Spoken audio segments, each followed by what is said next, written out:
Hello, freak bitches. I was saying that marijuana can be your friend, and it can enhance your life. But if you take too much, it's such a seductive little creature, because a little bit of it is like, this is nice, this feels good. But if you get too crazy, especially if you get too crazy with edibles, it'll take you away on this wild journey of paranoia, and it'll lock you up. Like, some people just need to take a couple of weeks off. Just relax. That's always a good idea. It is a good idea, right? Yeah. I think people underestimate cannabis. I think it can be, like you say, it can really sort of knock you off your center, especially if it's edible. And like all these things, you got to learn how to use it. Yeah. I mean, it's basically, that's what you got to do. You have to learn how to use it. But, you know, that's my rap. So. Yeah, it is your rap, but it's a great rap. It really is. It's so important. I think it's so important for people to realize that you gotta let, like, regular you, like natural, sober you. It's important to be in touch with that. Like, you don't want to always be high, or always be caffeinated, or always be anything. Well, exactly. I mean, people get, to these places and they fail to do a reality check on themselves. I mean, I get emails from people all the time that says, well, life's been pretty weird lately. I took mushrooms 5 times last week, and, and it's like, dude, how about you lay off for a while and give yourself a chance? Because, they tell these stories, and it's like the idea of, okay, let's find your center, go back to baseline, lay off the sauce, whatever it is you're taking, and just chill out and try and rediscover your center. It seems like common sense advice, but people don't do that. It does seem like common sense advice, but common sense is not common. I mean, I think everybody knows that. Well, yes, all you have to do is look around to realize that. What is it about people, though, that once they indulge in any sort of, it doesn't even have to be a substance. It could be an activity, like gambling, for instance. Like, once it gets in your bones, it just seems like you're so compelled to just continue that behavior, and the idea of stopping is almost more painful than the idea of wrecking your life. This is addiction. Yeah. This is basically, these things are reinforcing. They activate those pleasure circuits, in the brain, mediated mainly through dopamine, and all of these.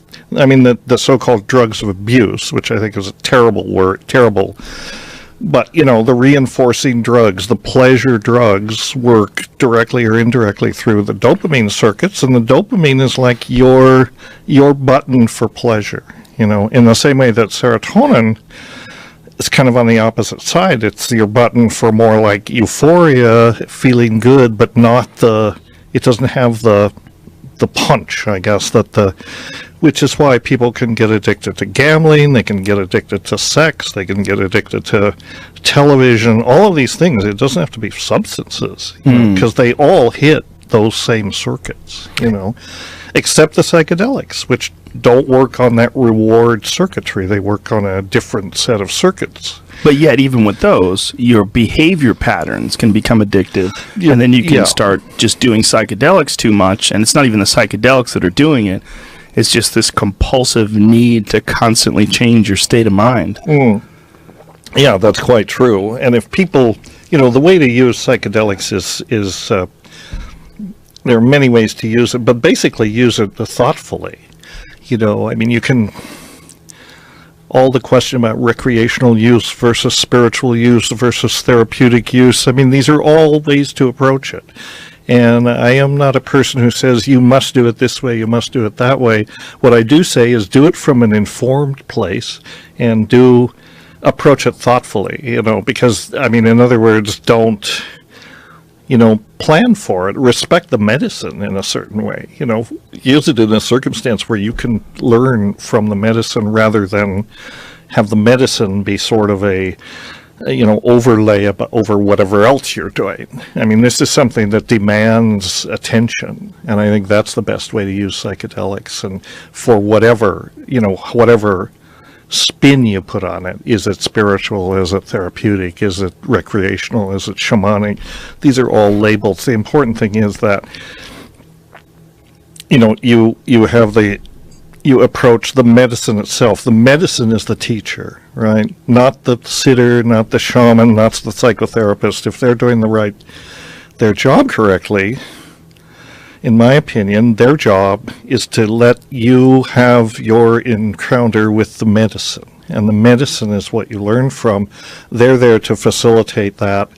They can intervene if you get anxious or if things go on, make sure, nobody comes to the door, that kind of thing. But basically, it's to facilitate a learning opportunity where you and your teacher, which is the medicine, be it ayahuasca or mushrooms or whatever, can have this intense one-on-one interaction, I feel like with psychedelics as well as with all these other things that we're talking about, any kind of drug, even coffee, alcohol, whatever, and behavior patterns, all these different things. I think one of the things that happens with human beings is you get so far along in your life and these behavior patterns become so like tight grooves that are carved into your psyche. And then as you become an adult, then you start to learn like, oh, there's got to be a better way to handle this. Let me figure out how to do this. And it's almost like getting a car when you're really young and not learning how to drive until you're like in your 20s. Right. And so you're just driving this thing. It's smashing into trees and grinding the gears. And then somewhere along the line, you're like, oh my God, I'm fucking myself up. I have to figure out a way to do this correctly. And there's two different approaches. There's one, the abstinence approach, which is very popular. People say, well, I'm straight edge now. I don't do anything and that's it. And I just do wheatgrass and I run hills and stuff. I'm like, okay, you could do that too. I mean, right, you can do it. You definitely can do that too. But I just don't think that there's anything wrong with any of these things. I think there's something wrong with the way we use them. And I think it's one of the inherent problems with things being illegal is that we can't discuss this. And we don't have people like you or centers where people can go, where people can become educated on the proper way to use these drugs or medicines, or whatever you want to call them, these compounds, and get something out of them that can really be beneficial. Right, that's exactly right. I mean, I've said this many, many times that, drug education, what they call drug education in this country, is a joke because the whole emphasis is on don't use them. That's absurd. That's like telling, an 18-year-old guy full of testosterone, don't have sex. Right. Come on, it's built into the genetics. They're going to go for that. What you have to do, what they can't bring themselves to acknowledge in the drug education field is it's not about telling people not to use drugs. It's about teaching people how to use drugs if they choose to, right? I mean, like any other skill, people have to learn to drive. They have to learn to do yoga. They have to learn to do whatever they do. There's an educational process. I tell people many times, my shtick is, there is no such thing as a bad drug. And that's another problem with the dialogue. The badness is projected onto the drugs. The drugs are simply compounds with a certain pharmacology. There's no moral aspect to them. The moral dimension comes in how do people use them. That's where, it's human behavior that's moral or immoral. I say, there's no such thing as a bad drug. Plenty of bad ways to use drugs, but that comes from the person, not the compound.